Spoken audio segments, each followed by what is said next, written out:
పాస్కా 4వ ఆదివారం మంచి కాపరి లక్షణాలను, మందలో కలిసి ఉండటమును గురించి ప్రతిబింబిస్తుంది. ఒక కుటుంబం, సమూహం, సంస్థ, ప్రాంతం లేదా దేశాన్ని చూసుకునే బాధ్యతలను అప్పగించిన వారికి మరింత బాధ్యతను తెలుపుతుంది.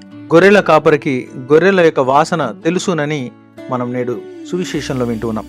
అనగా వారి యొక్క చింతలు, ఆందోళనలు, ఉద్రిక్తతలు, ఉద్వేగాలు, సవాళ్లు మరియు అవసరాలు తెలుసని. తల్లిదండ్రులుగా, సంస్థలకు అధిపతులుగా, వివిధ ఉద్యోగ బాధ్యతల వల్ల కాపరి స్థానాన్ని మనందరం కూడా అధిరోహిస్తూ ఉన్నాం. మరి అప్పగించిన ఈ యొక్క బాధ్యతలలో నిస్వార్థంగా పనిచేస్తున్నామా లేదా? నీవు నీ యొక్క మందను, సంఘాన్ని విడగొడుతూ ఉన్నావా? విభజిస్తూ పాలిస్తూ ఉన్నావా? లేక అందరినీ ఒక మందగా నిలిపేందుకు ప్రయాసపడుతూ ఉన్నావా? ఒక నాయకునిగా, నాయకురాలిగా ఆత్మ విమర్శ చేసుకోవాల్సినటువంటి పరిస్థితి. పరలోకంలో తండ్రి మాటను వింటూ యేసు ప్రభువు తన బాధ్యతను చేస్తూ వచ్చారు. నేడు తన యొక్క స్వరాన్ని వినమని, మంచి శ్రోతలుగా ఎదగమని ప్రభువు ఆహ్వానిస్తున్నారు. కథోలిక శ్రీసభ నేడు 14వ లియో పోపు గారి రూపంలో క్రొత్త పోపు గారిని పొంది ఉంది.